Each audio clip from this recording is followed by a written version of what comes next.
Games. Games, games, and more games. We just can't get enough of them. We love them. They fill our days with happiness and with joy. It's just unfortunate that they all suck right now. This is something that people have been talking about for a while now, and I'm sure people are tired of hearing it, but it just keeps happening. This is something that I wanted to talk about for quite a while now, but you know, I just keep forgetting to talk about it. But a couple days ago, something happened that I couldn't live with it. I just had to talk about it. For those of you who don't know, recently a game has been released called Lord of the Rings Gollum, or something like that. I don't really care, and really you shouldn't either, because the game is a disaster. Now, in all fairness, this wasn't a game I was overly excited about. I just wasn't. When I saw the trailer, I didn't jump up for joy all giddy like, oh yes!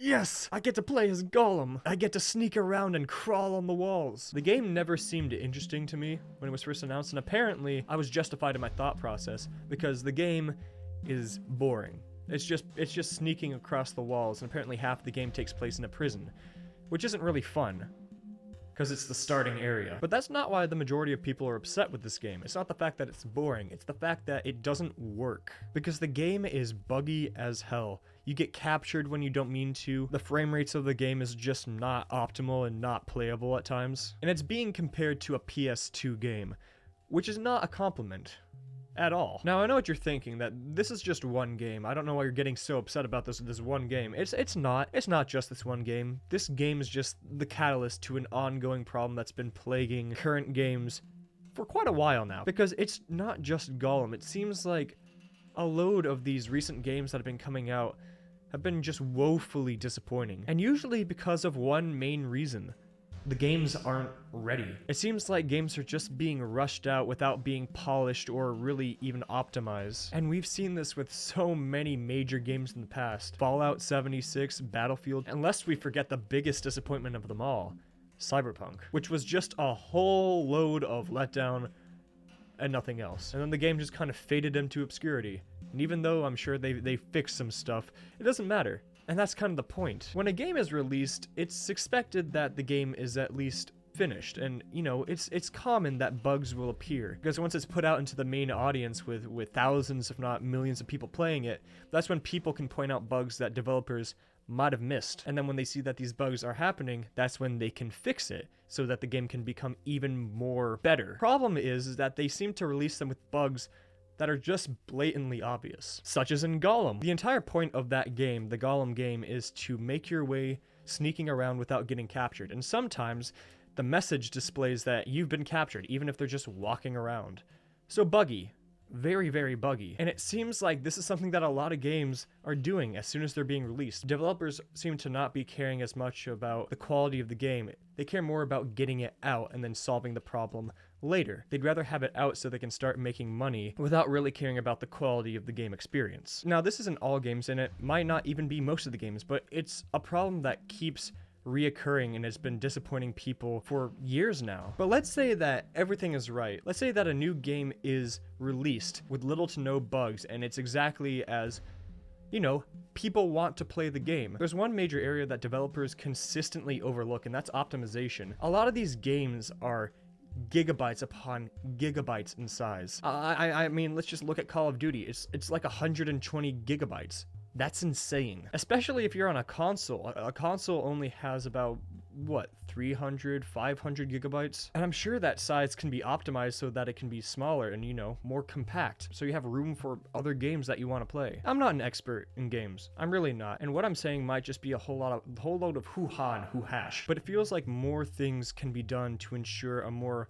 optimized gaming experience. But in recent years, it seems like we have more bad games than good games. And the only reason that we don't complain as much is that occasionally we get the golden egg with the golden goose. That one game that does most of these things right, that makes everybody just kind of lean back a little bit and be like, oh, okay, it's not that bad. But it's just covering up the fact that this is a pretty bad problem. When it comes to video games, we're living in a very dark age. As a wise man once said, would you rather have unlimited bacon, but no games, or games? Unlimited games, but no games. We are living in the unlimited games and no games era. Frankly, it's not as concerning to me because I don't even play these types of games anymore. I'm just playing horror games now, made by people who are testing out making games for the first time. And it's been a blast. I've been having a lot of fun. But if you're looking for higher quality, big company games, you're likely going to be disappointed. And I do have a little bit of experience with that, and specifically with one specific game, Scorn. Now, a couple months ago, I attempted to play this game and make a little bit of a series out of it. In fact, the whole reason I got my entire gaming setup was to play Scorn. That was one of the reasons that I was so anxious to get it, because I believe it was supposed to originally release around 2020, around the month of October, and I was just so giddy, so anxious, because I saw PewDiePie play the demo of this game, and I thought that it looked amazing. I thought it looked extremely impressive, and it was a game that I was so excited to play, and I thought that it would make a really good series. And when I started playing, I was very pleased with what I saw in terms of graphics. It was really good. The frame rates I was getting were fine, and while the size of the game is pretty substantial, it wasn't too horribly bad. In fact, the problem I had with the game wasn't even the things that I mentioned. It was that it was falsely advertised. It was advertised as sort of like a first-person shooter game. It wasn't.